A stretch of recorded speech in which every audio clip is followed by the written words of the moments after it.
Hey there, this is Beth, and this is the Runners Up favorite Oracle cards. And we're starting out with another by Megan. She's the one who also did the Animalis Ars Fortuna Tarot. This is her Oracle deck. And this is, I haven't been doing readings with this, but I've been doing a daily draw with it. And I really, really like it for that. So there's the back. She has different things. Life. There we go. This one's clarity.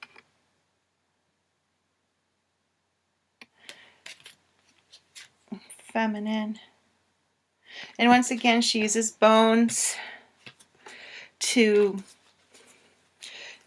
symbolism of bones and stuff like that. This is based on the sugar skulls from the Day of the Dead. And she brings in this factor of the Wheel of the Year, such as Impulk, Ostara, Beltane, Lida, Lammas, Meben, Samhain. And she also throws Dia de los Muertos in there, and Yule, along with what she calls the focus cards, which is like clarity. Where's a focus card?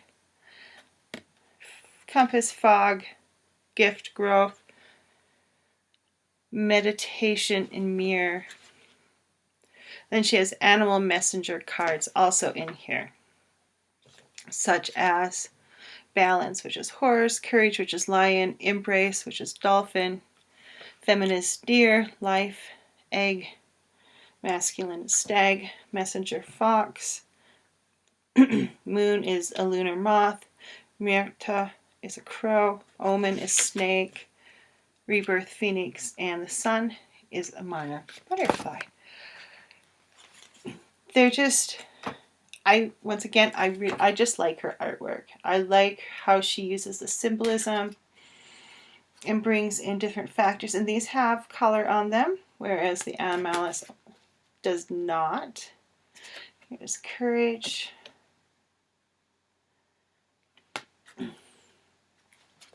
I've been really pleased with this deck. I don't know if I'll use it for reading. I think there's, I can't remember. I counted the cards and then I forgot how many are there.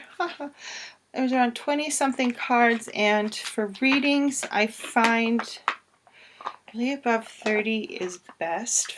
I like around 30 or more. But for pulling out cards, I don't want to go back in. For guidance, daily draws, that kind of thing, I really like the deck, and I love her card work, her artwork on the cards. The next deck is the Oracle of Visions, and I wrote the guy's name down today because his Legacy of the Divine Tarot was in my runners up of the tarot, and I could not remember his name. It's Ciro Ciro Marchetti. I wrote it down. And there's only numbers. There's no words on this for the most part. But really wonderful imagery to delve into when working with them.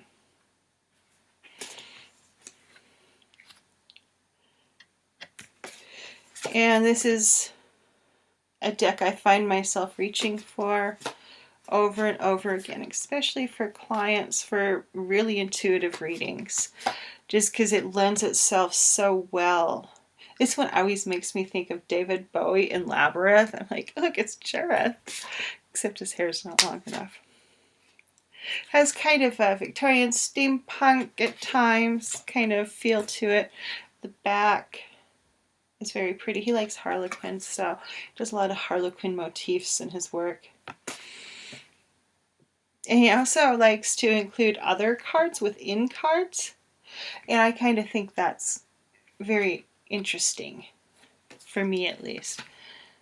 Here's another one that includes pictures from, I think it's his Gilded Tarot. I don't have his Gilded. In the background there on the wall. So it's kind of interesting that he uses his own artwork to embellish his new artwork, which I don't have a problem with. And I think he uses them in a really nice context. And he said he didn't include words because he wanted people to really, this is one of my favorites, tap into their intuition. He does provide a nice guidebook, and I have read it. And when these really took off for me is when I stopped using the guidebook and really just started following what the cards were saying to me and in relation to each other for that reading. This is another one I really, really like. And there's just kind of, at times, like with this one, you know, there's this kind of bizarre element to his art. And I really like that. That one's also pretty. It's kind of this weird oddity. So, what else? Who is next? This one is really new to me. I just barely got it and I have fallen in love with it. It's The Enchanted Reed by Colette Baron-Reid. Gorgeous deck. This is the back. And it has really pretty gilded sides. It's just gorgeous. I love this deck. Very short period of time and working with it so far. Let's see if we can get the, there we go. Has just been a joy. And I put off buying this one for a really long time, and I'm so, okay, everything's coming up glary. There's a lot of white in this deck, or things that read, at least it's white. This pretty imagery, very easy to read. I have not read the little book that came with it. I started to and just kind of went and never read it. Oh, that's pretty.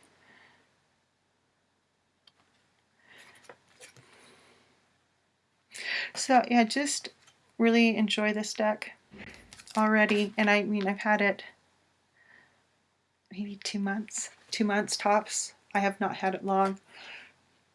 So I'm just kind of still learning it and exploring it, but really it reads like extremely easily. So if you're kind of on the fence about getting this deck, I do highly recommend it. It's fun, it's pretty, it's has its moments of intensity. It's not all, let's see here. Yeah, I think this one, Balancing Act. Yeah, you kind of start looking at that and what is it saying? Who's balancing? How do you balance? What happens if you let go? Not all of it's, you know, fluffy fluff, like some of these can be.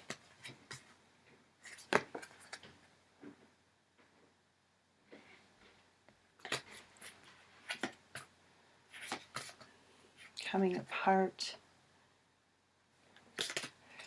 I like this one. Rock Bottom is kind of a cool, look at the paths. All the paths are leading down, or are they leading up? It's a fun deck. I highly recommend it so far.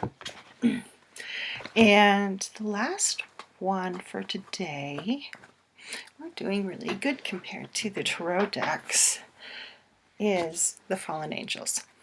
Here's the back. I love this deck.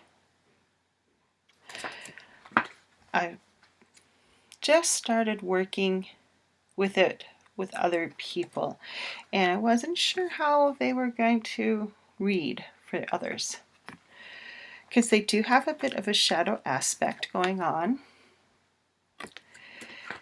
And what I am finding is that they are not kind of a brutal deck. They are actually a very gentle deck, even though there is a strong shadow aspect and some darker imagery to them. So that has been very interesting because I do a card review on my Facebook page every Friday, and they picked Halloween. They picked Hallows to kind of make their debut. It was the first time I'd ever, or maybe the second time. The second time I did some card pulls in a group with them, and that was an interesting way to first start working with them and seeing how they react to other people. Really enjoying them. They're extremely intuitive, though. I almost just what I've started doing, as opposed to looking at the guidebook, which the guidebook is very helpful. It gives you information about things, substantial enough, about each one, elements and planets, things like that. So it is very handy, but what I find when I'm reading for people with this deck is I very much just tap into the energy of who's on the card and go from there. And you find it very intuitive.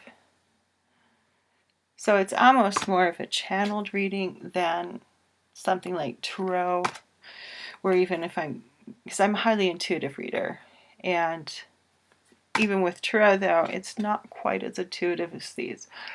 These are very much almost a channeling of the energies of these fallen angels. And they're kind of interesting because I find them a little bit more disgruntled than, I would say, the normal angels.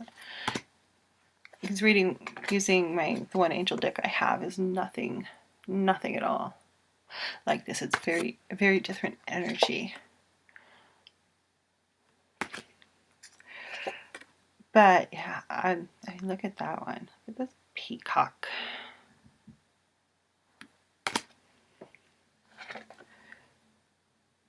But you don't even really, if you never read the little booklet that comes with it, you could read these.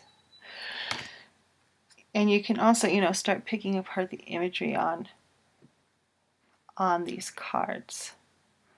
Because when you first look at them, you're like, oh, there ain't much there. And then you start looking deeper, and there's quite a bit going on in most of these cards. So I would highly recommend them. This in the Enchanted Map were too. I kind of just, I don't know why I put off buying them. Was it the right time? I don't know.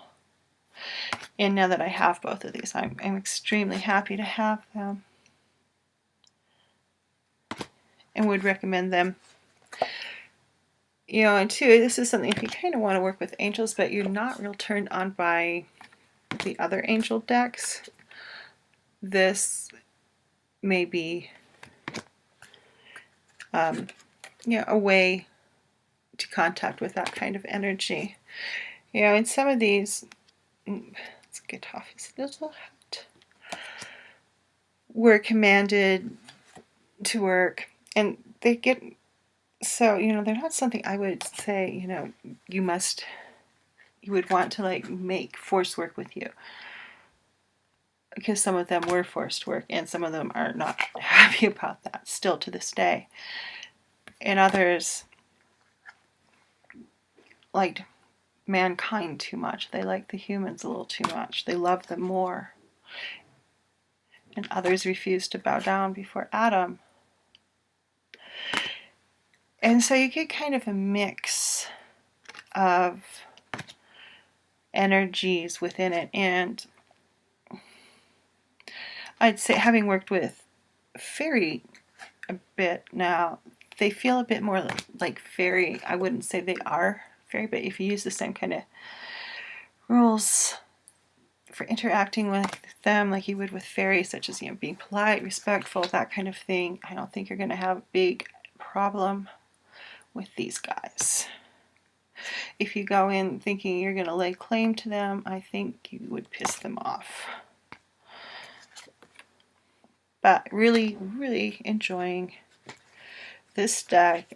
Definitely has a shadow aspect to it, and it also has an aspect of extreme love and gentleness that comes through even with some of the more intensely shadow cards. So I've been playing around with this one, especially with myself, and just kind of starting to work with it and kind of coming up with a concept for Rebellious Angels in a reading that I think I'm going to play around with next year and see what happens. But yeah, it has quickly become a favorite deck to play with and get to know. So, favorite runners up for the favorite Oracle cards of 2015 are Megan Weaver's Azukir Bone Oracle. Recommend both her decks highly. Love both of them. Ciro Manichetti's Visions of Oracle. Oracles of Vision. Visions of Oracle. Oracle of Visions. I don't know why I keep trying to reverse them. At least I'm doing better today. Yesterday, I think I referred to the Page of Coins as the Page of Wands and Beaver as an otter. I was doing the turn. Brain was so not hooked up to the rest of the mouth yesterday afternoon. I'm happy it's more hooked up today. And then The Enchanted Map by Colette Baron-Reid. I just love this. Love this deck. It reads beautifully. It's easy to read with if you're a beginner and kind of intimidated by Oracle cards. I highly suggest this one. And her little book, I have looked at it, I haven't read it, really has a nice little overview of things. So, you do have that to use if you're kind of not trusting your intuition. But I find The Enchanted Map extremely easy to read, a little bit easier. I find Ciro's deck took me a little bit longer to really kind of connect with. And once I did, I was like, wow, this is a really awesome deck. And of course, Fallen Angels Oracle by Nigel Suckling. And next one will be my 2 favorites for the year. And I'm excited for that one, and I will be talking to you later. Bye-bye.